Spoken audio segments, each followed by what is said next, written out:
Yes. KBS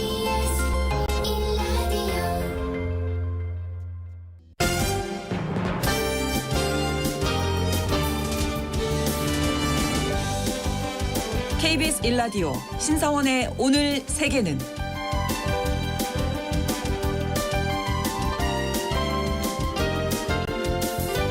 안녕하십니까. 아나운서 신사원입니다. 불과 몇 년 전만 해도 대중화가 불투명했던 전기차, 이제는 미래 자동차 산업의 대세가 됐습니다. 세계 최초의 전기차를 테슬라로 알고 있는 분들도 계실 텐데요. 1881년 프랑스 발명가 구스타프 트루베가 만든 이 3륜 자동차가 최초라고 하니까 그 역사가 100년도 넘었다고 할 수 있을 텐데요. 이 전기차는 헨리 포드가 선보인 대량 생산 방식의 가솔린차에 밀려서 시장에서 사라졌다가 환경에 대한 관심이 높아지면서 다시 주목받고 있습니다. 그런데 이 전기차가 또다시 위기에 빠졌다는 이야기 나오고 있는데요. 잠시 후 글로벌 이슈에서 전기차 위기의 배경은 무엇이고 어떻게 극복할 수 있을지 알아보겠습니다.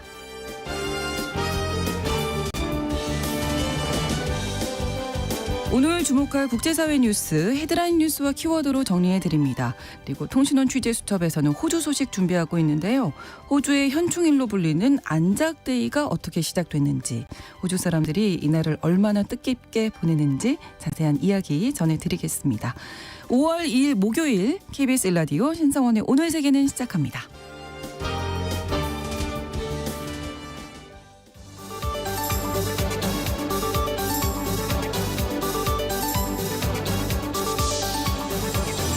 오늘 세계는 헤드라인 뉴스.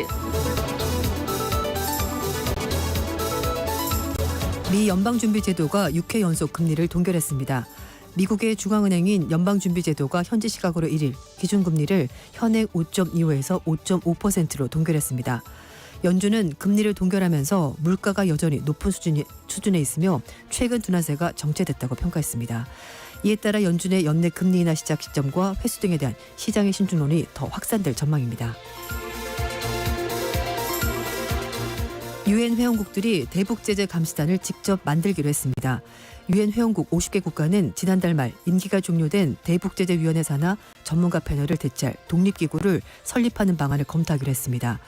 50개 회원국 대표들은 공동 성명을 통해서 전문가 패널의 활동 종료에도 불구하고 북한의 제재 위반 행위를 감시하기 위한 객관적이고 독립적인 노력이 필요하다며 한국, 미국, 일본 주도로 이를 조속히 검토하겠다고 1일 밝혔습니다. 앞서 안보리는 지난달 말 전문가 패널의 임기 연장안을 표결에 붙였습니다만 상임 이사국인 러시아의 거부권 행사로 부결됐습니다. 일본과 프랑스가 상호 파병을 논의했습니다. 일본이 영국, 호주에 이어서 프랑스와도 군사협력 관련 원활한 협정을 체결할 방침인데요. 이 협정은 두 나라 군대가 상대국에 입국할 경우 비자를 면제받고 다량의 무기와 탄약을 쉽게 반입하는 합의서로 사실상 준군사동맹이 되는 것을 의미합니다. 일본의 요미우리 신문은 일본과 프랑스가 안전보장을 상호 강화해서 해양 진출을 지속 추진하는 중국을 견제하려는 목적이 있다고 보도했습니다. 중국이 세 번째 항공모함인 푸젠함의 첫 시험항해에 나섰습니다. 푸젠함이 1일 오전 8시쯤 상하이 장난 조선소를 출발했는데요. 2022년 6월 진수 이후 동력 테스트를 진행한 푸젠함은 이번 시험 항해를 통해서 추진력과 전기 시스템의 신뢰성, 안전성을 테스트하게 됩니다. 항공모함은 진수 이후로도 취역까지 보통 몇 년이 걸립니다. 푸젠함은 남해 함대 소속의 하이난성, 사냐시 배치가 유력한데요.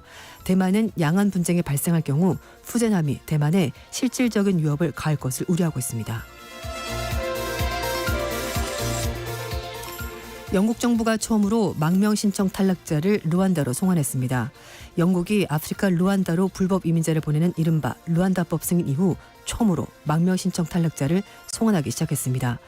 영국에서 항공편을 이용해 루안다 수도 키갈리에 도착한 남성은 아프리카 출신으로 지난해 말 영국 체류 신청이 거부되자 자발적으로 루안다행을 신청했습니다.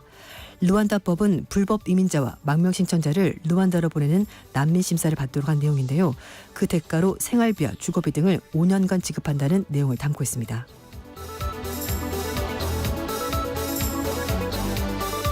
KBS 라디오 오늘 세계는 오늘의 헤드라인 뉴스를 시작했습니다. 오늘은 외신캐스터 조윤주 씨와 함께하고 있는데요.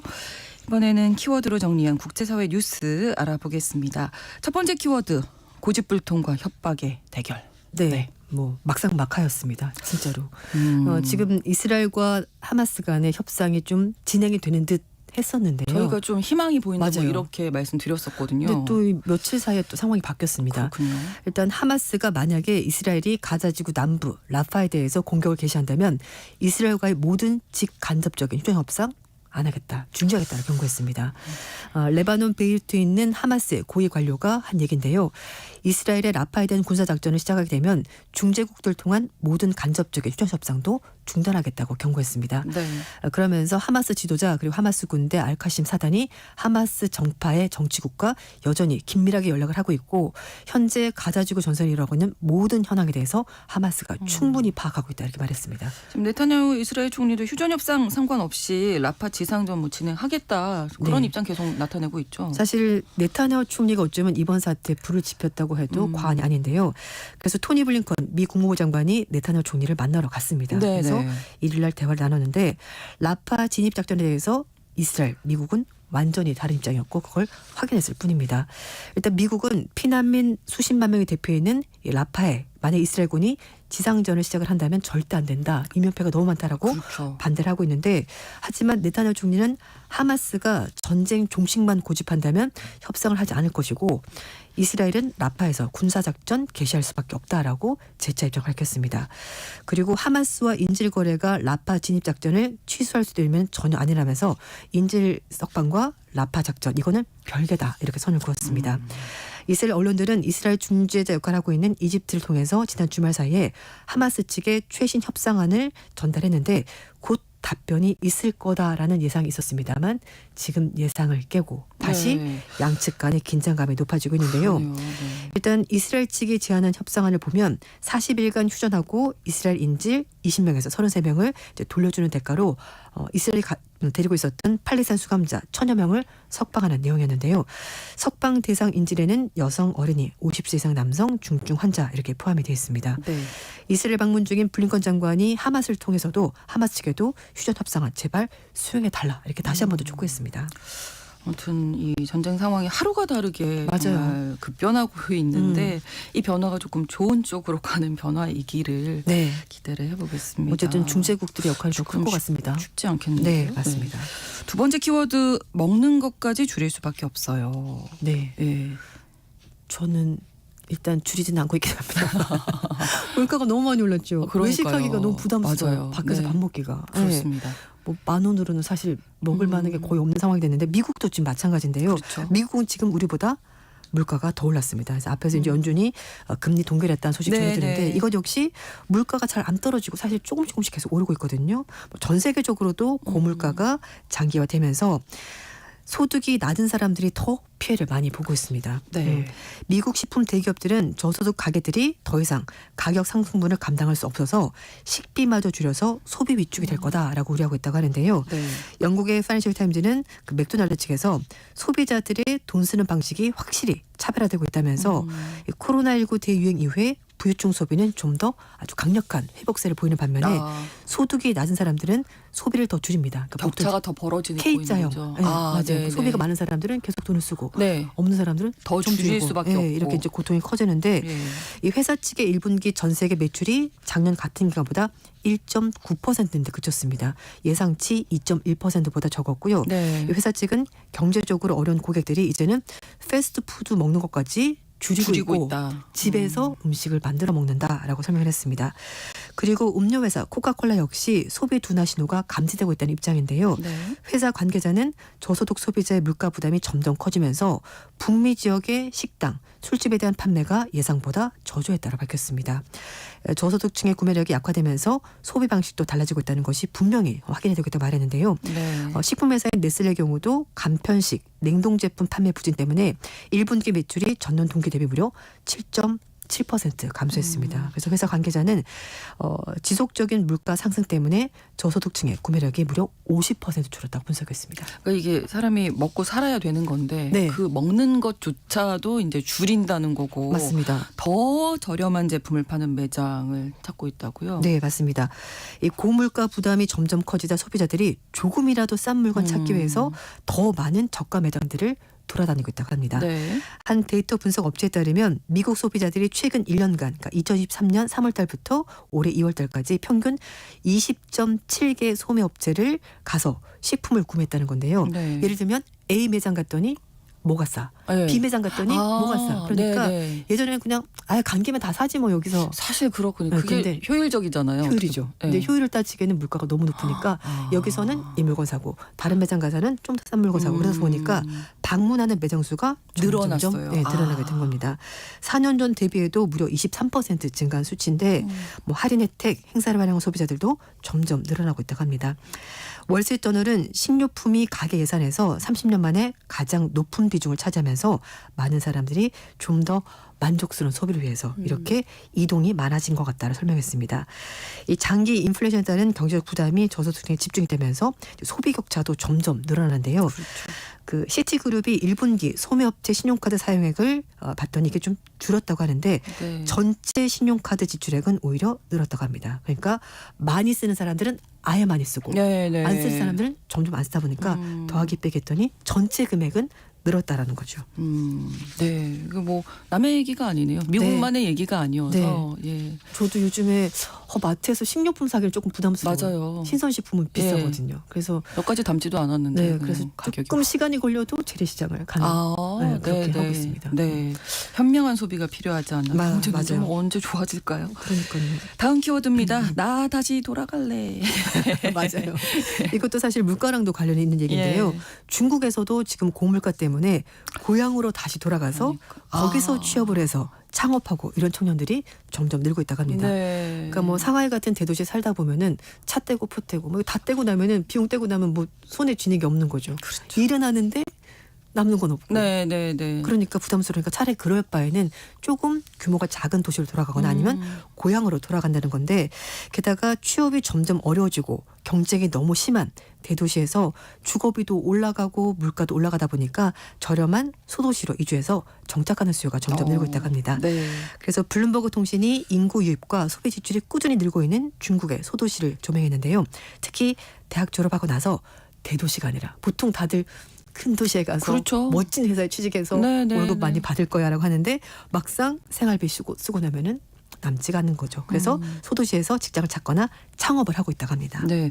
구체적으로 어떤 부분의 변화가 가장 컸을까요? 네, 뭐 베이징, 상하이 같은 대도시를 빠져나간 인구가 소도시로 유입이 되고 있고요. 네. 그래서 식음료부터 영화관, 자동차 등 생활산업 전반의 매출 구조가 바뀌고 있습니다. 네네. 2023년 상하이, 선전 등 주요 대도시 인구가 매분기 감소하고 있는데 반면에 소도시 같은 경우에는요. 인구 유입이 활발히 진행되고 있습니다. 그리고 현급의 소도시에 취업한 대졸자 비율이 2018년 20%에서 2022년 25%로 증가했다고 하는데요. 특히 소도시 취업자 59%가 졸업 5년 안에 현급 도시에서 일자리를 찾았고 네. 나머지 41%는 소위 말하는 대도시 뭐 베이징, 상하이, 광저우, 선전에서 근무하다가 현급 도시, 그러니까 좀 더 작은 도시로 이동을 했다고 합니다. 이 대도시에서 소도시로 인구 이동은 소비 지형도 변화를 불러일으켰는데요. 네. 글로벌 투자은행인 UBS가 올해 1월 달 실시한 조사에서 대도시 소비자들의 월간 지출은 줄어든 반면에 소도시 소비자들의 월간 지출은 크게 늘었다고 합니다. 그래서 뭐 전기차 판매나 여가관 수익도 대도시보다 오히려 소도시가 빠르게 성장세를 보이고 있는데요. 네. 중국 내 전체 전기차 판매 물량 가운데 소도시 비중이 2021년 30%에서 올해 2월 달 35.4%가 증가했고요. 뭐 패스트푸드, 뭐 피자나 뭐 햄버거 이런 거 파는 그런 업체들도 네. 2026년까지 중국 전역에 5,000개 이상 매장을 늘리겠다고 계획을 세운 업체들까지 있습니다. 또 하나. 대도시보다는 조금 더 여유롭게 살 수가 있다는 건데요. 네. 대도시 기준 봤었을 때 2022년 기준인데 현급 도시에서는 하루 근로시간이 7.2시간, 오. 대도시는 8시간. 네. 조금 더 시간이 적게 일해서 되는 겁니다. 그래서 경제적으로는 크게 부족하지 않기 때문에 소도시로 점점 인구가 들어오게 되고요.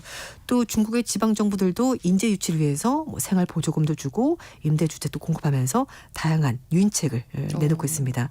현급 도시락이라는 대졸자 40%가 정부, 연구소 등 공공기관에서 일하고 있고요. 전국 평균 22%보다 훨씬 더 높다고 하니까 네. 또 작은 도시들도 매력이 있는 것 같습니다. 그러네요. 네, 우리도 좀 참고할 맞아요. 만한 그런 부분이 있는 것 같고. 다음 키워드는 엄마 마음을 알아주는 학교가 있다고요? 보내고 싶고 있죠. 갑자기 눈이 휘둥그레지는데요? 근데 자녀가 있으시니까 네. 아침 바쁘시죠. 너무. 전쟁입니다. 그렇죠. 매일이 전쟁입니다. 그러니까. 그래서 네. 일본에 아침에 출근하는 엄마들을 위해서 네. 고민을 해결해 준 학교가 있습니다. 오. 네, 문 여는 시간을 1시간 앞당기는 그런 초등학교인데요. 수업 시작하기 전에 학교 안에 들어올 수 있는 개문 시간을 1시간 정도 앞당겨서 회사 다니는 학부모들이 아이를 일찍 학교에 맡기고 여유 있게 출근할 수 있다고 합니다. 니혼 계좌 신문이 보도한 내용인데요. 일본 오사카 도요나카시의 39개 모든 시립 초등학교가 올해부터 등교 시간을 오전 8시에서 오전 7시로 당겼습니다. 너무 빠른 거 아닌가요? 네. 조금 일찍 일어나긴 해야 돼요. 예, 많이 일찍 일어나야 될 것 같은데 일본에서 초등학교 1학년의 벽이라는 말이 있다면서요? 네, 맞습니다. 직장이 있는 부모들이 겪는 초등학교 1학년의 벽이라는 게 있다고 하는데요.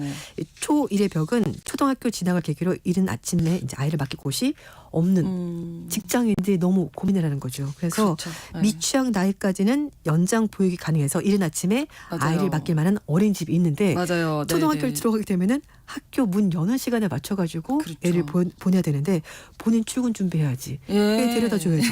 너무 바쁘다는 거죠. 그래서 심지어는 이 근무 시간을 좀 조절하거나 아니면 회사를 아예 그만두는 학부모도 있다고 합니다. 그때 우리나라에서도 휴직 생각하는 분들이 많으시더라고요. 네. 또 코로나 유행 기간에도 더 힘드셨죠. 네, 그런 일이 있는데 그래서 한 그 조사를 봤더니요. 수도권 학부모 여성 1,000명을 대상으로 작년에 설문조사 해봤더니 약 50% 정도가 아이의 초등학교 입학 때는 일하는 방법을 수정하는 방안 검토하고 있다라고 말했는데 일본의 맞벌이 가구가 2023년 기준 1,278만 가구인데요. 전업주부 가구가 가구 대비해서 2배가 넘으니까 일을 많이 하고 있습니다. 지금 네. 진짜 실제로도. 자, 그러면 초등학생들이 뭐 7시에 예를 들어 등교를 한다. 네. 그럼 어떤 프로그램 같은 게 있나요? 그냥 두면 안 되잖아요. 그렇죠. 선생님들도 많이 좀 일찍 나오셔야 돼요. 네, 그래서 이제 시립 초등학교 내에서는 예산을 일단 따로 확보를 해가지고 네네. 교원들 부담이 가지 않도록 민간 보호원을 각 학교에 배치를 하고 있습니다. 그래서 사전에 신청한 가정을 대상으로 해서 수업 전까지 체육관에서 좀 놀거나 아니면 다목적실에서 좀 머물도록 그렇게 하고 있고요. 네. 그리고 또 이게 이런 이제 한 100명 갖고 있는 인원들이 학교 앞에서 대기하는 사례도 있어서 안전상 우려가 제기됐습니다. 그래서 네. 요즘에는 그 실버 인재들 그러니까 네. 퇴직하고 나서 일자리 원하시는 분들 그런 분들을 고령자를 이제 고용을 해서 네. 보호자 역할을 할 수 있도록 그렇게 하고 있으니까 안심할 수 있을 것 같습니다. 아이들만 있는 건 절대 아닙니다. 오전 7시 가면 네. 6시부터 일어나서 준비해야 되는 게 그렇긴 하죠. 좋기는 더 바쁠까요? 좋기는 할까요? 더 바쁠까요? 저는 모르겠습니다. 그냥 그런 생각도 한번 해보게 되는데요. 아무튼 아이를 이렇게 맡길 학교에서. 데가 없다. 이런 그러니까요. 게 좀 큰 문제이긴 하죠. 우리나라에서 특히요. 맞습니다. 네.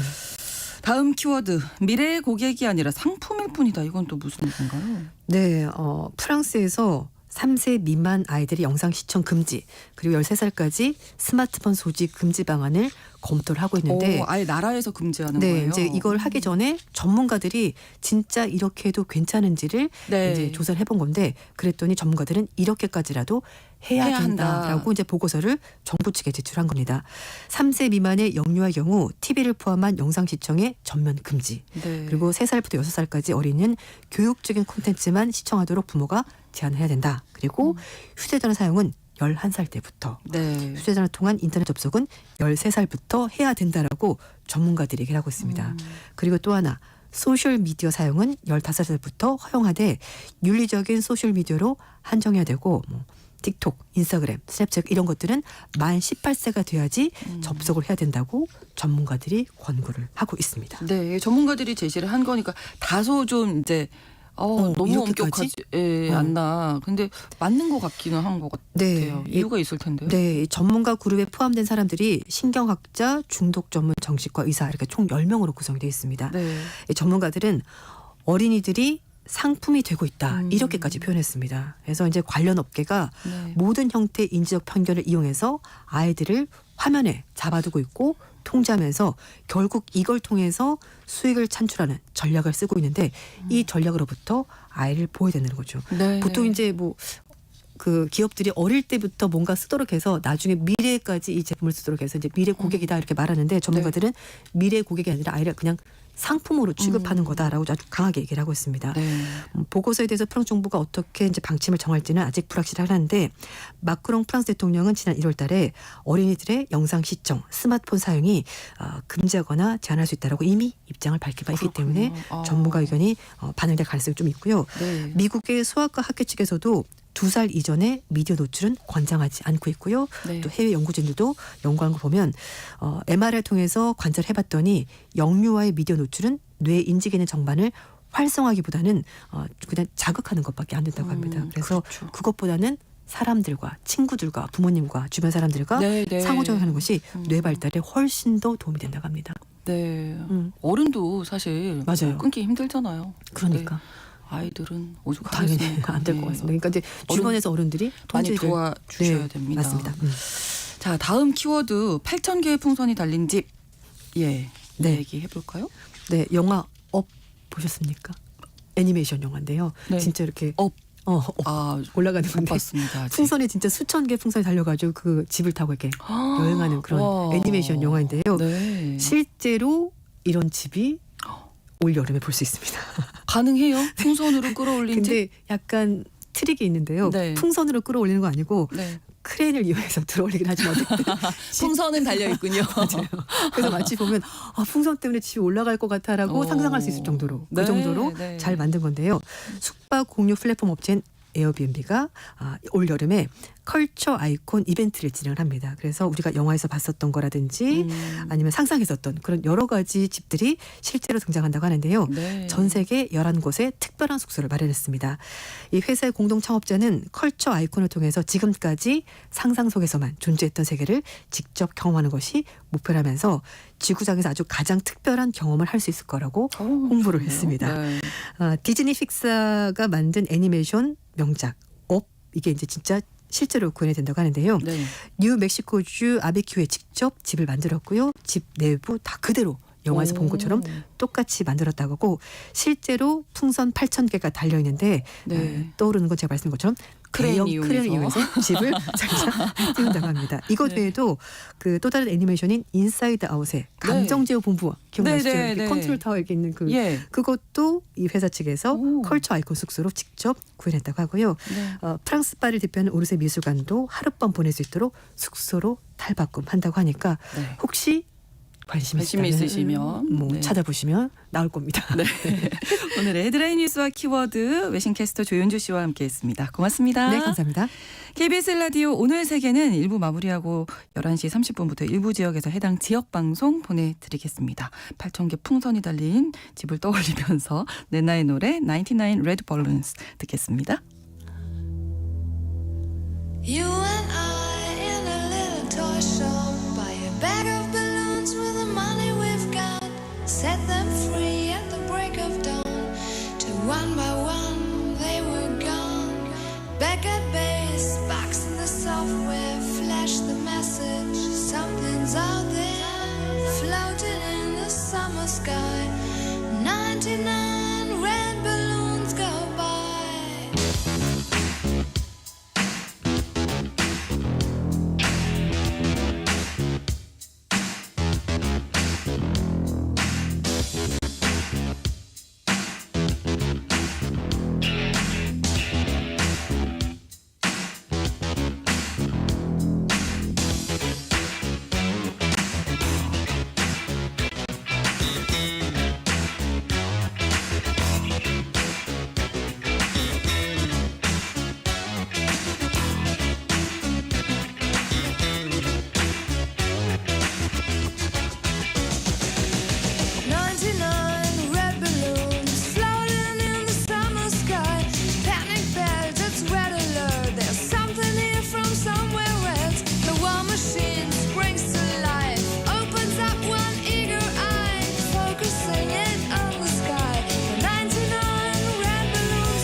지금 시각은 11시 30분입니다. KBS Ladies and gentlemen. 국제사회의 다양한 뉴스를 한눈에 KBS 1라디오 신성원의 오늘 세계는 세계를 바로 보는 최소한의 투자입니다.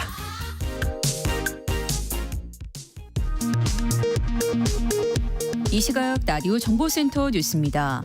국회 행정안전위원회는 오늘 이태원 참사 진상규명 특별법을 처리해 법제사법위원회로 넘겼습니다.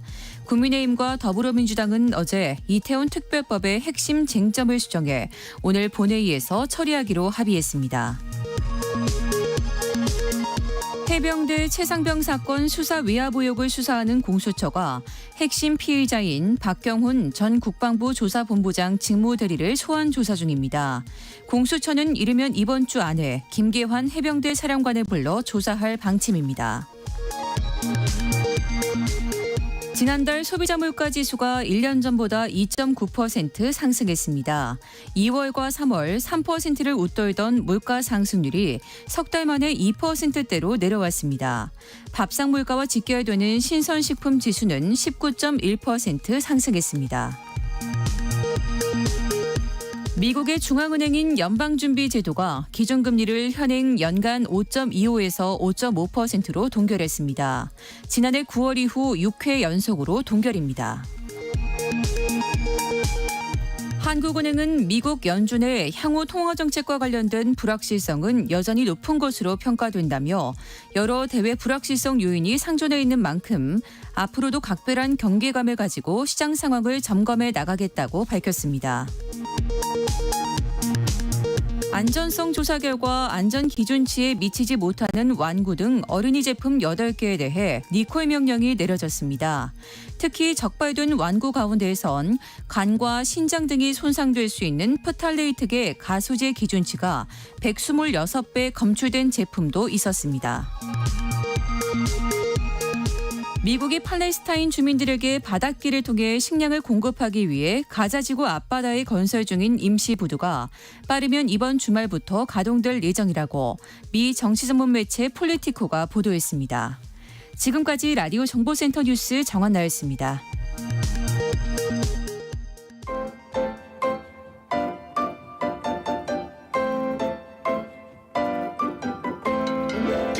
통신원 취재 수첩.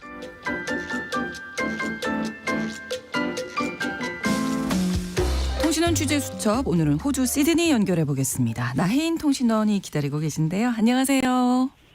네, 안녕하세요. 네, 호주에서 지난 4월 25일이 안작데이였다고 하는데 이게 어떤 날인가요? 네, 안작데이는 호주의 대표적인 국경일이자 현충일인데요. 이 안작은 Australian and New Zealand Army Corps, 즉 호주 뉴질랜드 연합군의 약자입니다. 네. 이 안작군은 1차 세계대전 당시 영연방 국가의 일원으로 모국이었던 영국이 속했던 프랑스, 러시아 연합국의 편에 서서 독일, 오스트리아, 오스만 제국 등 동맹국을 상대하게 되는데요. 1915년 4월 25일 오스만 제국의 수도 콘스탄티노플을 점령하기 위해 터키의 갈리폴리 반도 상륙작전을 펼치게 됩니다. 하지만 당시 전투에서 안작군과 연합군은 크게 패배하면서 그 전투에서만 무려 만여 명의 호주와 뉴질랜드 장병이 전사하게 되죠. 네. 이를 계기로 1년 후인 1916년부터 갈리폴리 상륙작전의 생존 장병들과 이 전몰 용사 유족들이 이집트의 식결에 애도 행사를 갖기 시작하면서 네. 안작데이의 유래가 됐습니다. 이 이집트에서 첫 추념식이 진행된 것은 호주군과 뉴질랜드군이 처음으로 모여서 훈련을 받고 안작군이 된 곳이 바로 이집트이기 때문입니다. 네. 이 호주와 뉴질랜드는 이날을 잊지 않기 위해 안작데이로 지정하고 이 나라를 위해 목숨을 바친 전몰 장병들을 추념하는 행사를 지금까지 이어가고 있습니다. 네, 그러면 이 안작데이 기념하기 위해서 어떤 행사가 열리나요? 안작데이 기념을 상징하는 새벽 추념식입니다. 네. 이 갈리폴리에 상륙했던 시간이 바로 새벽 5시 30분이었는데요. 이때 이 호주 전국 각지에서 전몰 장병들을 기리는 행사를 진행합니다. 네. 가장 대표적인 행사는 호주의 수도 킴버나에 위치한 국립전쟁기념관에서 열리는 추념식인데요. 이 올해에도 약 3만 2천여 명이 참석했습니다. 추념식 후 참전용사들은 2019년 이후 처음으로 이 올해 추모소 부근을 행진하기도 했는데요. 네. 팬데믹과 또 기념관 재개발로 인해서 지난 4년 동안 일반적으로 열리던 이 추모소 부근에서의 행진이 일시적으로 중단된 바 있습니다. 또 이날은 소세지와 브레드로, 빵이죠. 그리고 계란과 럼주를 탄 커피로 구성된 이 당시에 호주 군인들이 먹었던 건파이어 브렉퍼스트, 총소리 아침이라고 불리는 메뉴가 네. 이 호주 제향군인회에서 제공합니다. 네, 그러니까 새벽에 추념식 끝나면 제한 군인들이 각 주요 도시라든지 지역 중심지에서 시가 행진에 참가를 하는 거군요. 네, 그렇습니다. 각 도시마다 참전용사들이 대규모 기념행진을 진행하고 있는데요. 네. 1차 세계대전뿐 아니라 전쟁에 참여한 모든 제향군인들이 이 행진에 참여하고 있고요. 네. 이 현직 군인들도 행진을 하고 있습니다. 네. 이 호주 전쟁기념관의 브라이언 도슨 씨는 호주 공영 SBS 프로그램과의 인터뷰에서 이 어느 날 생존해 있는 제2차 세계대전 참전용사들은 극소수로 거의 90대이지만 이후 발생한 한국전, 이 베트남전, 근대에 발생한 소말리아, 아프가니스탄, 이라크 분쟁에 이 호주의 육해 공군 장병들이 참전해왔다라고 설명한 바 있습니다. 한국전에 참전했던 제한 군인들도 참여를 한다고 하니까 우리 입장에서도 좀 의미 있는 기념일이 되지 않을까 싶은데 한국전 참전용사들도 많이 생존해 계신 분들이 많이 남아있지 않습니다. 현재는. 네, 연세가 많으시니까요. 그렇습니다. 이 기념 행진에 호주 군인들뿐만 아니라 다른 나라에서 온 참전용사 이민자들도 그러면 함께 하는 거네요. 네, 그렇습니다. 이 전쟁에 참전한 이민자들도 이 행진에 참여하고 있는데요. 네. 심지어는 갈리폴리에서 호주가 맞섰던 이 동맹국의 참전용사들도 행진에 참여하고 있습니다. 네. 또 한국전에 참전한 우리 한인동포 어르신들뿐만 아니라 베트남전 참전용사협의 회원들, 또 제향군인 회원들도 이 행진에 참여하고 있습니다. 네. 이 전쟁은 동지에게도 적에게도 이 참전한 모두에게 비극이었다는 것을 인정하고 이 전쟁이 없는 평화를 기원하기 위해서입니다. 그런 만큼 이제는 참전용사를 넘어서 이 참전용사 가족들도 이 시가 행진에 참여해 이미 고인이 된 참전용사와 또 병상에 있어서 행진할 수 없는 참전용사들을 대신해서 그 메시지를 전하고 있습니다. 그렇군요. 근데 이 시가 행진이 정말 감동적이라면서요? 네, 이 호주의 안작데이는 한국으로 하면 국군의 날과 현충일을 좀 합한 것 같은 그런 행사인데요. 네네. 하지만 시민들이 적극적으로 참여하고 있다는 호주만의 특징을 가지고 있습니다. 특히 시가 행진을 할 때면 가족 단위로 어린 자녀들을 데리고 이 참전용사들의 행진을 지켜보면서 응원하고 있는데요. Thank you, 즉 감사를 표하는 플랜카드를 직접 이제 만들어서 가지고 와서 경의를 표하고 있습니다. 네네. 그런데 좀 그 분위기가 엄숙하기보다는 매우 친근합니다. 가족들은 아이들과 나들이를 나가는 것처럼 이 시가 행진에 아침 일찍부터 찾아와서 참석하고 있고요. 아이들은 같이 박수를 치고 또 때로는 참전용사들과 하이파이브를 하고 이 시간을 즐기면서 또 응원하고 있어서 모두가 참여하는 그런 시간이 되고 있습니다. 아이들에게도 교육적으로 아주 좋을 것 같은데요. 이 호주에서 안작데이를 상징하는 몇 가지들이 있다면서요? 네, 대표적인 것이 붉은 양귀비 꽃인데요. 네. 이 안작데이 행사장은 주로 이 붉은 양귀비로 꾸며집니다. 이 붉은 양귀비는 1차 세계대전이 발생한 유럽 전쟁터에서는 매우 흔한 야생화라고 하는데요. 네. 이 붉은색은 피를 흘리고 숨진 전우들을 상징하는 의미로 사용되고 있습니다. 특히 당시 전투가 벌어졌을 때 이 전우를 잃은 군인들은 이 들판에 양귀비 꽃을 꺾어서 시신 위에 올려두고 그 넋을 기렸다고 합니다. 1922년경부터는 이 양귀비꽃이 전쟁과 관련된 기급 마련의 상징으로도 사용되고 있습니다. 네, 대표적인 음식도 있다고 들었습니다. 네, 바로 안작 쿠키인데요. 네. 이 안작데이가 되면 호주인들은 가족들과 함께 이 안작 쿠키를 구워 먹곤 하고요. 아니면은 슈퍼마켓만 가셔도 이 각종 안작 쿠키를 다양하게 팔고 있습니다. 네. 이 안작 쿠키는 전쟁 당시 참전용사들에게 공급되는 음식의 이 영양가를 걱정하던 호주의 어머니 또 아내들에 의해서 만들어졌습니다. 네. 보통 군인들에게 보내지는 이 식량은 해군의 배를 통해서 운반돼야 했다고 하는데요. 그렇죠. 당시에는 이 냉장 시설이 없었기 때문에 호주에서 전장까지 2달 이상이 지나도 먹을 수 있는 음식이 필요했다고 합니다. 네. 이에 한 여성 단체가 모든 영양소를 골고루 갖춘 쿠키 레시피를 개발했고요. 이것이 바로 안작 쿠키의 기원인 것으로 알려지고 있습니다. 네네. 이 안작 쿠키는 귀리를 이용한 스코틀랜드식 레시피가 기반이 되고 있는 것으로 전해지고 있는데요. 일반적으로 귀리와 함께 설탕, 밀가루, 또 골든 시럽 등 좀 쉽게 상하지 않는 재료를 사용했고요. 또 같은 맥락에서 쉽게 상하지 않도록 계란이 들어가지 않는다는 특징이 있습니다. 이 전쟁에 나가는 우리 아들들을 위해서 영양을 걱정하던 우리 어머니들의 마음이 느껴지는데 네. 맛은 어떻습니까? 재료를 보면 아마 대충 짐작이 되실 것 같은데요. 네. 달달하고 네. 또 쫀득쫀득한 또 투박한 질감의 쿠키입니다. 거기다가 좀 고소한 맛도 들고요. 네. 또 씹히는 맛까지 있습니다. 만약 안작데이쯤 호주에 오신다면 꼭 한번 드셔볼 것을 추천해 드립니다. 네, 오늘은 호주의 현충일이죠. 안작데이에 대해서 알아봤습니다. 나혜인 통신원이 전해주셨어요. 오늘 고맙습니다. 네, 고맙습니다.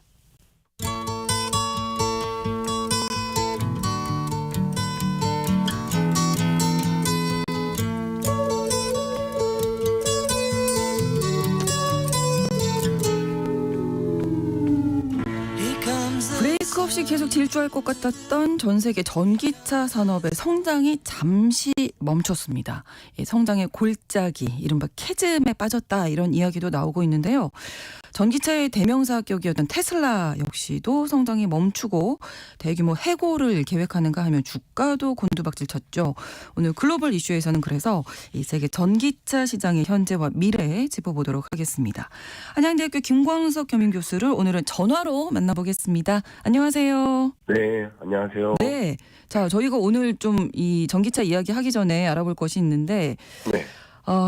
미국 연방 공개시장위원회 정례 회의가 끝났죠. 6차례 연속 금리가 동결됐는데 네. 이 결과에 대해서 어떻게 보시는지 정리 부탁드립니다. 네, 일단 금리 동결은 시장에서 많이 기대했던 것이고요. 네. 다만 앞으로 어떨 것인가? 과연 연내 금리를 인하할 것인가? 네. 아니면 금리를 다시 인상할 것인가? 이 부분에 많은 시장의 관심이 주목됐었는데 네. 파월의 기자회견 발언을 통해서 추가 금리 인상은 어렵다. 금리를 인상할 만한 여건은 아니다. 네. 지금의 높은 5.5%죠. 네. 이 금리로도 물가 안정을 충분히 유도할 수 있다라고 다소 비둘기적인 발언을 했다고 볼 수 있고요. 네. 금리 인하가 그렇다고 당장 있기는 어렵겠다. 물가 흐름을 보고 2%라는 목표 물가에 부합할 때 그때 금리를 인하할 수 있다. 그래서 연내 금리 인하 가능성이 좀 열려 있고요. 네. 금리 인상 가능성은 현재로서는 없다. 이렇게 시장이 반응하고 있습니다. 네. 지금 좀 신중하게 결정을 하겠다. 좀 지켜보겠다. 이런 입장인 것 같아요. 그렇습니다. 네. 자, 오늘의 주제인 전기차 이야기를 또 해볼 텐데 전 세계 전기차 시장이 골짜기에 빠졌다. 어떻게 네. 보십니까? 네. 굉장히 유명한 표현인데요. 네. EV 캐즘이라는 단어가 글로벌리 네. 부상하고 있습니다. 그러니까 전기차가 마치 지층이 단절되면 네. 깊게 파이는 골짜기, 그런 것을 이제 캐즘이라고 하는데 네. 전기차가 캐즘에 놓였다라고 표현을 하고 있습니다. 이 부분을 조금 구체적으로 설명을 드리면요. 네. 보통 전기차가 아니고도 어떤 신제품이나 신기술이 도입되면 네. 바로 그 전체 시장에게 보급되는 것이 아니라 우리 이른바 얼리 어댑터라고 하죠. 그렇죠. 네. 이들이 먼저 수용을 합니다. 그래서 한 15%까지는 시장에 성공적으로 진입을 하다가 네. 그 다음 주류 시장이죠. 한 85% 시장으로 확산되는 제품은 많지 않아요. 근데 전기차도 15%까지는 시장 침투가 이루어졌지만 네. 아직 15%를 넘어서는 단계에서 지금 여러 가지 캐즘 현상이 나타나고 있습니다. 우리나라 수출도 둔화되고 있고 2차 전지 수출도 둔화되고 있고 네. 미국의 전기차 시장도 소비 시장이 오히려 1분기에 줄어들고 있고 이런 것들이 전기차가 이제 캐즘에 빠지지 않았나 하는 우려를 하게 만드는 근거들이라고 볼 수 있겠습니다. 각국에서도 다 비슷한 현상이 나타나고 있는 거죠, 지금? 그렇습니다. 네. 그러니까 우리나라뿐만 아니라 네. 많은 전기차 기업들이 매출이 줄고 있다든가 또 과잉 경쟁 속에서 영업이익이 줄고 있다든가 2차 전지 수요가 줄어서 가격이 좀 떨어진다든가 네. 뭐 이런 여러 가지 전기차 캐즘에 해당하는 현상들이 나타나고 있습니다. 네. 전기차 하면 이제 뭐 대표 주자 하면 테슬라를 얘기를 안 할 수가 없는데 한때는 뭐 주가가 $1,000 넘어서 뭐 1,000슬라 이런 얘기도 있었잖아요. 근데 네. 지금 작년에 뭐 주가 많이 떨어졌고 지난주 보니까 $140까지 갔거든요. 네. 어떤 일이 있었던 건가요? 네. 테슬라가 여러분 아실지 모르겠지만 미국 시장만큼은 장악하던 기업입니다. 그렇죠. 네, 네. 근데 미국 시장에서 전기차 시장에 한때는 뭐 90%까지 차지했던 그런 기업이고요. 최근 들어 60%대로 떨어졌다가 네. 또 24년 1분기는 51%로 떨어졌습니다. 오. 그만큼 시장을 다른 기업들과 양분하고 있다. 같은 전기차 시장을 독점하다가 이제 여러 기업들과 소위 나눠먹기 하고 있다. 네. 이렇게 볼 수 있겠어요. 예. 그러다 보니까 판매 대수가 줄고요. 24년 1분기에 전년 동기 대비 7.3%나 감소했습니다. 엄청난 감소폭이고요. 그러니까요. 전 세계 테슬라 임직원이 대략 14만 명 정도로 추산하고 있는데요. 네. 이 중에 10%를 감원할 계획을 또 구체화하고 있습니다. 그러면 14,000명가량의 감원 계획을 가지고 있죠. 이런 것들이 테슬라의 매출액도 줄고 시장 점유율도 줄고 또 인력 구조 조정까지 해가면서 생산량을 줄여나가겠다라는 것이기 때문에 네. 그만큼 완성차 기업들이 전기차 시장에 대거 진입해서 네. 경쟁이 격화되고 있고 그렇다고 수요가 늘어나지 않고 있고 이런 현상이 어쩌면 또 테슬라를 바탕으로 한 EV 캐즘의 현상을 또 확인할 수 있는 대목이라고 볼 수 있겠죠. 네, 이렇게 한계에 봉착하게 된 배경을 좀 설명해 주신다면요. 일단 뭐니 해도 보조금 축소가 이게 있겠습니다. 컸죠. 네. 예, 전기차를 구매하는 목적은 여러 가지가 있겠지만 전기차를 구매할 수 있었던 동의는 보조금이었을 거예요. 네. 왜냐하면 전기차와 기존 내연기관차 간의 가격 차이가 있기 때문에 그렇죠. 그 가격 차를 축소해주는 어떤 방법이 보조금이었는데 우리나라도 보조금을 앞으로 줄여나가겠다 계획하고 있고요. 네. 뭐 독일 같은 나라도 보조금을 23년부터 20-30%가량 축소했고요. 영국은 아예 보조금 제도를 폐지하기까지 했습니다. 또 지금 바이든보다 트럼프가 더 지지율이 높은 상황인데요. 네. 트럼프가 당선이 되면 미국 보조금도 뭐 어쩌면 괜찮을 수 없겠다. 그렇죠. 보조금도 폐지될 수도 있거나 아니면 줄어들 수 있겠다. 이런 우려가 주식시장에 반영돼서 전기차 어떤 종목들이 좋은 힘을 보지 못하고 있다. 이런 것들이 다 보조금과 관련된 그 EV 캐즘에 봉착한 배경이라고 볼 수 있겠습니다. 네. 또 하나가 아마 중국 전기차가 만만치 않죠.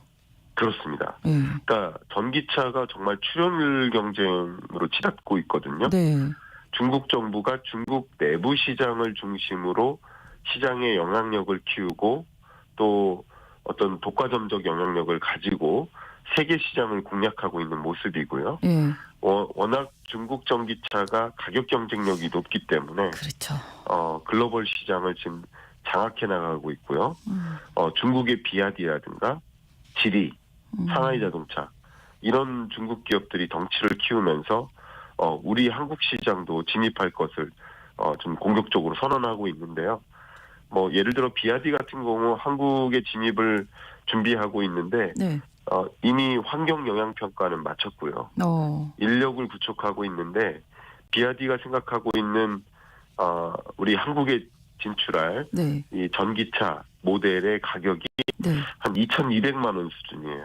오. 그러니까 많은 전기차 업체들이 예. 국내외 기업들이 좀 많이 부담을 갖고 있고 긴장하고 있는 모습이다 이렇게 볼 수 있겠습니다. 이게 예전에 중국 전기차 하면 이제 가격이 메리트가 있다 이렇게만 생각을 했는데 지금 뭐 디자인, 성능도 꽤 괜찮다고 이런 얘기들이 있더라고요. 네, 그 부분에서 시장에 굉장한 쇼크를 줬다 이렇게 그렇죠. 볼 수 있겠습니다. 네. 가격만이 아니라 디자인이나 성능까지도 괜찮다.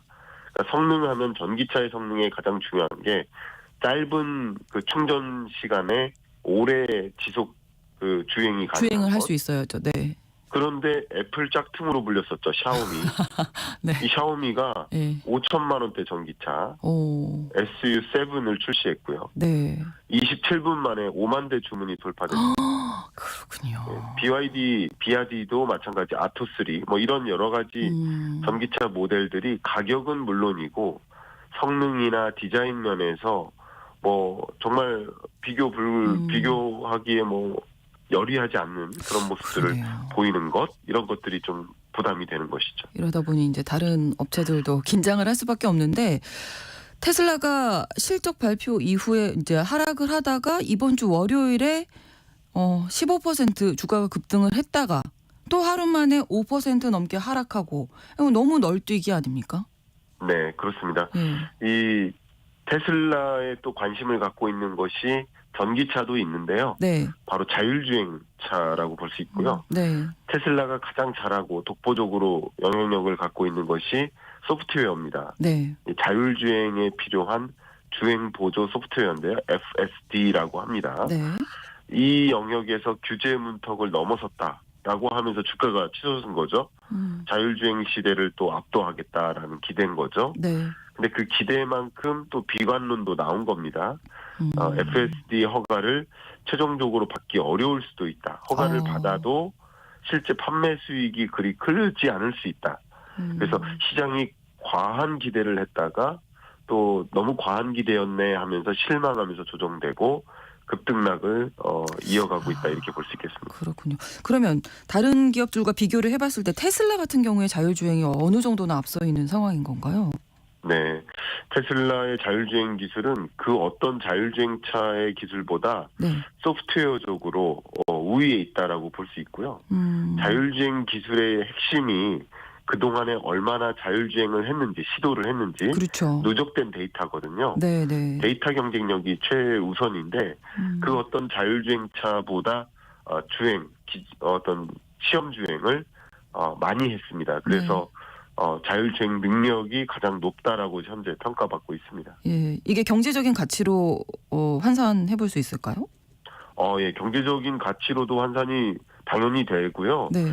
정말 그 앞으로의 자동차 산업의 패러다임이 그냥 완전히 바뀌는 건데 기존의 내연기관차에서 자율주행차로 네. 또 내연기관차에서 전기차로 이런 구조적인 변화가 있는데 이 테슬라는 이런 구조적인 변화 자체를 아예 독보적으로 리드하는 기업이니까 결국 자율주행 성능 시험 FSD를 뭐 규제 문턱을 넘어서면 네. 정말 기대가 크고요. 그러네요. 또 네. 규제를 넘어선 다음 가격적인 면에서 시장성이라는 면에서도 충족을 한다면 또 시장 가치도 높게 인정받기 때문에 네. 그것이 반영될 경우 주가가 높게 형성되는 것이고 반대의 경우에는 또 주가가 낮아지는 하락하는 거라고 것이고. 볼 수 있겠습니다. 지금 안정적이지 않다. 좀 더 네. 기다려봐야 된다 이런 얘기일 것 같은데 중국 정부에서 추진하는 자동차 2구 환신 정책 이 주목을 받고 있다고 하는데 어떤 정책입니까? 자, 2구 환신이라는 것은 네. 기존에 쓰던 것을 바꿔라 이거거든요. 2구 환신. 네네. 중국식 경기 부양책입니다. 소비 촉진책이고요. 주로 내구재에 대해서 그렇게 합니다. 예를 들면 자동차, 가전제품, 가구 이런 내구재에 대해서 보통 내구재들은 한 10년 정도 쓰잖아요. 네네. 텔레비전, 그렇죠. 냉장고, 그렇죠. 세탁기. 네네. 그러니까 이런 가전제품을 지금 바꿔라 이거죠. 지금 바꿀 때 보조금을 준다든가 혜택을 주겠다. 그러니까 2구 환신 제도를 도입해서 적극적으로 경기를 부양시키고 소비를 진작시키기 위한 그런 방안을 추진하고 있습니다. 그게 현재 중국 경기 부양책이라고 볼 수 있겠습니다. 그렇군요. 이게 좀 전기차 업체의 좀 돌파구가 과연 될 수 있을까? 네. 연결해서 생각을 해본다면. 중국 전체 시장이 세계 전기차 시장의 거의 반 정도를 차지합니다. 아, 그렇군요. 세계 전기차 시장의 반 정도가 중국 전기차 시장이에요. 그러면 이제 중국 내에서 전기차 시장 규모가 커질 수 있겠죠. 24년, 25년에. 네. 그러면 당연히 기회가 있겠습니다. 그러나 중국 시장만큼은 중국 기업들이 장악하고 있기 때문에 네. 다른 해외 기업들이 돌파구를 찾기가 어려워요. 그냥 보호무역주의 조치라고 볼 수 있겠는데 네. 그래서 시장에는 기회가 있으나 동시에 중국 전기차 기업에게만 기회가 있다. 예, 이렇게 저는 그러면 이제 글로벌 자동차 기업들 입장에서는 네. EV 캐즘에 놓여서 네. 더 뭐라고 해야 되나 한탄하고 속상한 음. 마음만 더 있을 수 있겠다 이렇게 보겠습니다. 네. 아무튼 반등의 여지가 이제 길게 보면 또 언젠가는 생기겠죠. 네. 지금은 캐즘에 빠져 있지만 좀 기대를 해보도록 하겠습니다. 오늘 글로벌 이슈 코너 한양대학교 김광석 겸임교수와 함께 캐즘에 빠진 전기차 시장 상황 살펴봤습니다. 오늘 고맙습니다. 감사합니다. 네. 오늘 방송 마무리하면서 맥플라이의 All About You 전해드리겠습니다. KBS 1라디오 신성원의 오늘 세계는 내일 오전 11시 5분에 다시 뵙겠습니다. 고맙습니다.